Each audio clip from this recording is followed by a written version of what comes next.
السلام علیکم دوستو، کیسے ہیں آپ؟ کشمیر ہسٹری میں چک خاندان پہ ہم نے جو ویڈیوز تھی وہ کمپلیٹ کر لی، تو آج سے شروع ہوتی ہیں مغل خاندانوں کی ویڈیوز۔ کشمیر پر مغلوں کے حملے اور ان کے حکمرانوں کی مکمل تفصیلات انشاءاللہ قسط وائز آپ تک پہنچے گی۔ آج کی اس ویڈیو میں ہم مغلوں کے جو کشمیر پہ 8 حملے ہوئے ہیں ان کی تفصیل آپ کے سامنے بیان کریں گے۔ تو ویڈیو پہ جانے سے پہلے آپ دوستوں سے ایک دفعہ ریکویسٹ ہے پھر کہ چینل کو اگر ابھی تک آپ نے سبسکرائب نہیں کیا تو سبسکرائب کر لیں، ویڈیو کو اپنے دوستوں تک شیئر کریں، لائک کریں تاکہ زیادہ سے زیادہ لوگوں تک تاریخ پہنچ سکے۔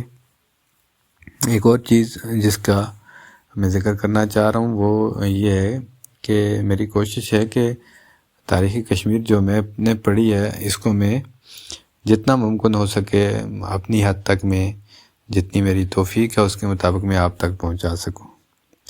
اور دوسری بات یہ ہے کہ میں اس میں جو مورخ ہیں جی امیر صاحب ہیں یا دوسرے جو لوگ ہیں جن کی میں بکس استعمال کرتا ہوں جو اچھی لکھی ہوئی ہیں ان کی، تو میں انہی کے حساب سے بات کرتا ہوں۔ ہو سکتا ہے کسی جگہ پہ کسی کو کسی سے اختلاف ہو، لیکن اس کا یہ مطلب نہیں ہے کہ اس میں کسی کی ذات کو ٹارگٹ کیا جاتا ہے یا کوئی ایسی بات ہے۔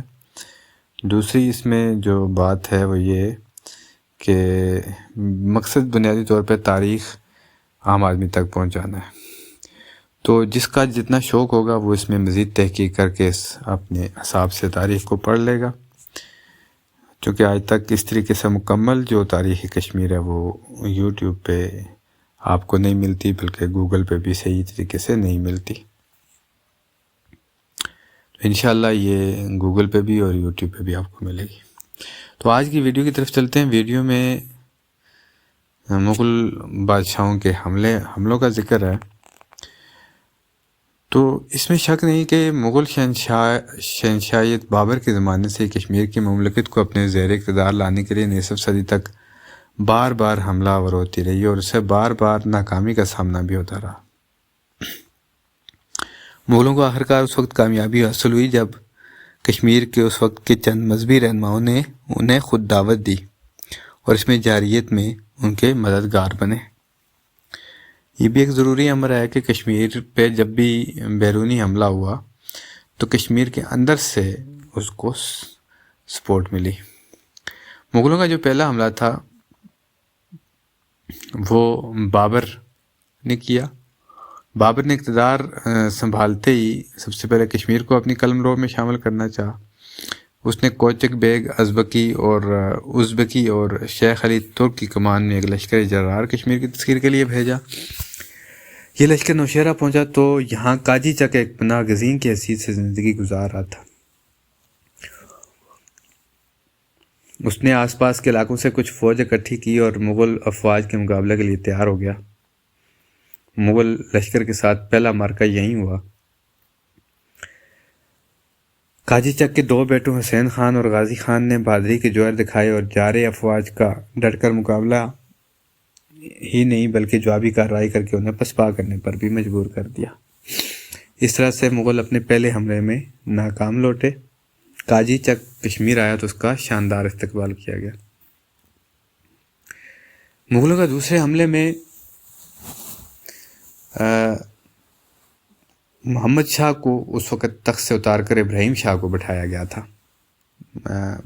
جو سلطنت کشمیر تھی اس وقت، ریاست کشمیر، اس کے اندرونی اختلافات کافی بڑھ چکے تھے، تو 2 کشمیری امیروں علی رینا اور ریگی چک نے اپنی طرف سے ابراہیم ماگرے کو مدد طلب کرنے کے لیے شہنشاہ بابر کے پاس بھیجا۔ بابر نے ابراہیم ماگرے کی بڑی آؤبھگت کی اور سلطان ابراہیم شاہ کو تخت سے اتارنے کے لیے 20,000 مغل دستے کشمیر بھیجے۔ یہ دستے کشمیر کو خانہ جنگی سے بچانے کے لیے نہیں بلکہ اسے مغل سلطنت کا حصہ بنانے کے لیے بھیجے جا رہے تھے۔ بھانگل کے مقام پر کشمیر کی افواج سے ان کا مقابلہ ہوا۔ سینکڑوں لوگ موت کے گھاٹ اترے۔ کشمیری کمانڈروں میں اتفاق نہ ہونے کی وجہ سے وہ ایک دوسرے کی جڑیں کاٹنے لگے۔ نتیجہ یہ ہوا کہ ان میں سے کئی کمانڈر جو تھے وہ مارے گئے، فوج شکست کھا گئی۔ دولت چک اور قاجی چک نے مشکل سے جان بچائی۔ مغل فوج سری نگر پہنچ گئی، جہاں ابراہیم شاہ ایک مٹی کے مادو کی طرح برائے نام حکمران تھا۔ اس کے بعد تیسرا حملہ آتا ہے۔ اگلے سال شہنشاہ بابر کا بھائی کامران مرزا بابر سے اجازت لے کر 30,000 سپاہ کے ساتھ پھر حملہ آور ہوا اور نوشہرہ پہنچ گیا۔ یہاں سے مرزا محرم بیگ ناشلیکی اور شیخ علی ازبکی مغل افواج کے کمانڈر مقرر ہوئے۔ کشمیر کی سمجھ میں اب آیا کہ مغلوں کے اصل ارادے کیا ہیں، چنانچہ وہ آپس کے اختلافات کو بالائے طاق رکھ کر بحیثیت ایک قوم کے حملہ آوروں کے مقابلے میں اٹھ کھڑے ہوئے۔ قاجی چک میدان میں آیا۔ فوجی حکمت عملی اس طرح ترتیب دی گئی کہ مغلوں کو اتفاجن نامی گاؤں تک یہ احساس ہی نہ ہوا کہ ان کو کسی خاص مقابلے کا سامنا ہوگا۔ بھانگل میں مقابلہ ہوا جس میں مغلوں کو شکست ہوئی۔ آخر محرم بیگ اور شیخ علی صلح کے جتن کرنے لگے۔ خانقاہ مولا میں ایک معاہدہ لکھا گیا جس کے تحت مغل افواج کو کشمیر سے واپس جانا پڑا۔ چوتھے حملے میں شہنشاہ بابر نے اپنے رشتہ دار امیر کاشغر سلطان محمد سعید خان کو کشمیر پر حملے کی ترغیب دی۔ امیر کاشغر نے اپنے پوتے مرزا حیدر کو 14,000 پیدل اور 7,000 سوار فوج کے ساتھ کشمیر کی تسخیر کے لیے بھیجا۔ کشمیر میں اس وقت محمد شاہ کو 5ویں بار تخت پر بٹھایا گیا تھا۔ ملک انتشار اور افراتفری کا شکار تھا، تاہم کشمیر کے اہم امراء قلعہ ہانجک میں جمع ہوئے اور انہوں نے حیدر مرزا کا مقابلہ کرنے کا فیصلہ کر لیا، لیکن کشمیری رہنما مقابلہ نہ کر سکے۔ 1,600 سپاہیوں کی ہلاکت کے بعد مقامی فوج پسپا ہو گئی۔ کاشغری افواج تعاقب کرتے ہوئی سری نگر پہنچ گئی۔ 6 مہینے تک یہ افواج یہاں پر رہی۔ اہل کشمیر ایک بار پھر قاجی چک کے گرد جمع ہوئے۔ انہوں نے اس بار گوریلا جنگ کا آغاز کیا۔ اس لحاظ سے کشمیری حریت پسندوں کو یہ امتیاز حاصل ہے کہ آج سے 450 سال پہلے انہوں نے گوریلا جنگ کو بطور گوریلا طریقے سے لڑی۔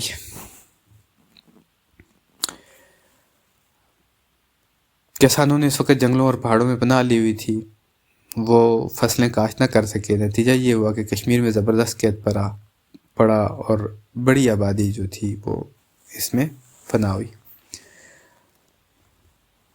5ویں حملے میں 944 ہجری بمطابق 1537 میں کشمیر کا بادشاہ محمد شاہ فوت ہوا تو اس کی جانشینی پر امیروں وزیروں میں ٹھن گئی۔ ابدال ماگرے اور ریگی چک فریاد لے کر مغل شہنشاہ ہمایوں کے پاس دہلی پہنچ گئے۔ اس وقت ہمایوں شیر شاہ سوری سے اپنی جو اس کی تھی وہ جنگ لڑ رہا تھا۔ مرزا حیدر لاہور سے کشمیر پر حملہ کرنے کے لیے روانہ ہوا۔ اس کے ساتھ خواجہ حاجی بانڈے بھی تھا۔ مرزا حیدر 20 رجب 947 ہجری کو کشمیر میں داخل ہوا۔ قاجی چک کشمیر کی یہ حالت دیکھ کر شیر شاہ سوری سے مدد مانگنے پر مجبور ہو گیا۔ شیر شاہ ہندوستان میں مغلوں کے خلاف برسر پیکار تھا، اس لیے وہ صرف 5,000 سپاہ بھیج سکا۔ قاجی چک یہ دستے لے کر مرزا حیدر کو کشمیر سے بے دخل کرنے کے لیے روانہ ہوا۔ دونوں کے درمیان واہ طور کے مقام پر مقابلہ ہوا۔ قاجی چک کو شکست ہو گئی اور مرزا حیدر نے کشمیر پر قبضہ کر لیا۔ مرزا حیدر کے دور میں کشمیر میں فرقہ پرستی نے بہت زور پکڑا۔ شیعہ سنی فرقہ وارانہ منافرت کی ایسی آگ بھڑکی جس نے کئی صدیوں تک معاشرے کو مسموم کیے رکھا۔ مرزا حیدر نے اپنی سنیت کا مظاہرہ کرتے ہوئے سکردو سے شیعہ عالم میر شمس الدین عراقی کے بیٹے میر دانیال کو گرفتار کیا، پھر اس پر فتویٰ لگا کر اسے قتل کرایا۔ کشمیر میں مرزا حیدر کے 10 سال انتہائی فتنہ و فساد کی نظر ہو گئے تھے۔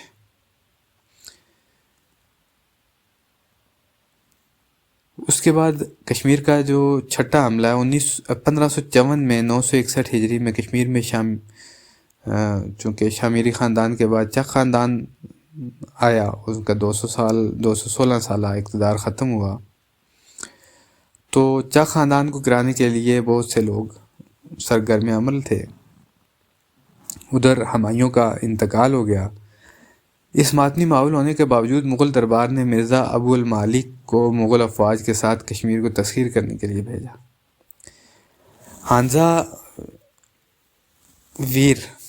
ہانزا ویر کے مقام پر مغل اور کشمیری افواج کا مقابلہ ہوا۔ دونوں طرف سے 4000 سپاہی مارے گئے، جس میں شمس رینا بھی تھا۔ وہ گرفتار ہو گیا، اسے تخت دار پر لٹکایا گیا۔ مغلوں کو ایک بار پھر شکست ہوئی۔ اس شکست کا بدلہ لینے کے لیے مرزا حیدر کا بھتیجا کرہ بہادر ایک بھاری فوج لے کر کشمیر روانہ ہوا۔ اہل کشمیر کو جو ہی خبر ہوئی کہ مغل کشمیر پر پھر حملہ کرنے لگے تو وہ ایک بار پھر قاجی چک کے بیٹے کے گرد جمع ہو گئے۔ بہرام گلہ کے مقام پر مغلوں سے مقابلہ ہوا۔ حسب سابق مغلوں کو پھر شکست ہوئی۔ غازی چک ایک بار پھر قومی رہنما اور ہیرو بن گیا۔ تھوڑے عرصے بعد اس کی آنکھوں کی بینائی جاتی رہی اور اس کی جگہ اس کا بھائی حسین خان چک تخت پر بیٹھا۔ غازی چک نے اپنے والد قاجی چک کی روایت کو قائم رکھا۔ نوشہرہ میں پناہ گزینی کے دوران اس نے نوجوانی میں اپنے والد کے ساتھ مل کر مغلوں کی اس قسم کی شکست کے ہمکنار کیا تھا اور بادشاہ بننے کے بعد اب بھی بہرام گلہ میں ان کو شکست سے دوچار کیا۔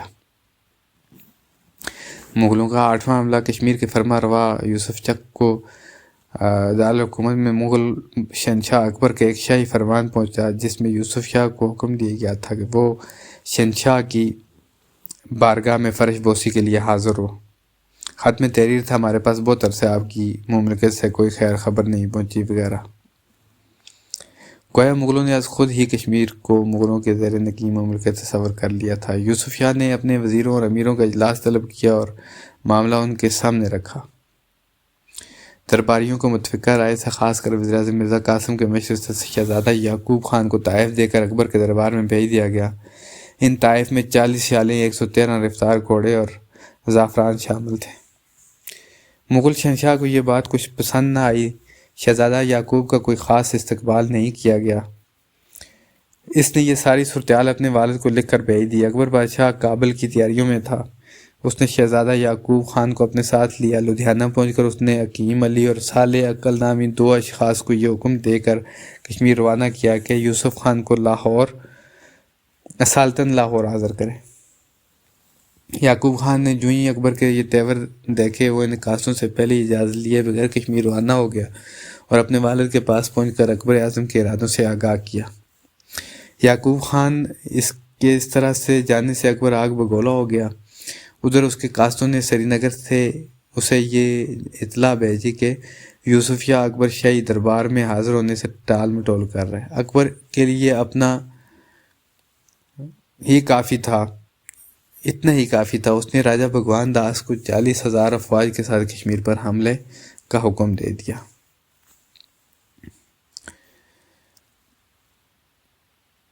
یوسف شاہ نے مقابلہ کی تیاریاں کر لی اور خود 12,000 شاہ سوار اور 30,000 پیادہ فوج کو لے کر روڑی کے قریب کوار مست نامی مقام پر پہنچا۔ پہاڑی راستوں پر یوسف شاہ نے فوجی دستے مقرر کیے۔ بولیاس کے مقام پر کشمیریوں نے مغل افواج کے دستے کو شکست دی۔ ساتھ ہی بارش شروع ہوگی، جس کی وجہ سے مغل افواج بکھر گئے۔ اب راجہ بھگوان داس نے ایک ڈپلومیسی اختیار کی۔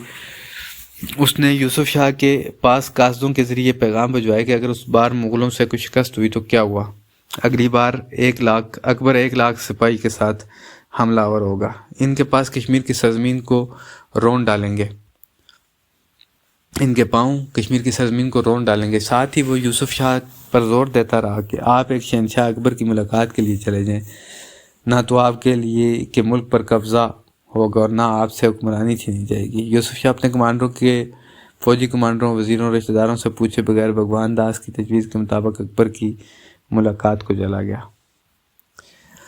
یوسف شاہ اکبر کے دربار میں پہنچا تو اس نے فوراً یوسف شاہ کو بیڑیاں پہنا کر لاہور کی جیل میں ڈال دیا۔ ایک اطلاع کے مطابق یوسف شاہ کو روہتاس کے قلعہ میں نظر بند کر دیا گیا۔ راجہ بھگوان داس نے یوسف شاہ کو جان اور حکمرانی کے تحفظ کا یقین دلایا تھا۔ یہ عہد شکنی دیکھی تو اس عہد سے اس غیرت مند راجپوت نے خودکشی کر لی۔ بعد میں راجہ مان سنگھ بھگوان داس کے بیٹے نے اپنے بہنوئی اکبر اعظم کے پاس سفارش کر کے یوسف شاہ کو قید سے رہائی دلائی اور صوبہ بہار میں مختصر سی جاگیر عطا کی، جہاں اس نے زندگی کے بقیہ آخری ایام گزارے۔ چند سال بعد وہ اپنے خالق حقیقی سے جا ملا۔ آخری ایام میں اسے عارضہ دماغ لاحق ہو گیا تھا۔ 350 سال بعد ضلع پٹنہ کے ایک گاؤں سواک میں کشمیر کے آخری خود مختار تاجدار کی قبر دریافت ہوئی ہے، جس پر حکومت جموں کشمیر نے مقبرہ بنوایا ہے۔ تو دوستو یہ تھی آج کی ویڈیو، جس میں ہم نے مختصراً کشمیر پہ مغلوں کے جو 8 حملے ہوئے ان کے بارے میں ذکر کیا ہے۔ مزید تفصیل کے لیے انشاءاللہ اگلی ویڈیو میں ہم آپ کے سامنے دوبارہ حاضر ہوں گے۔ تب تک کے لیے ہمیں دیجیے اجازت، فی امان اللہ۔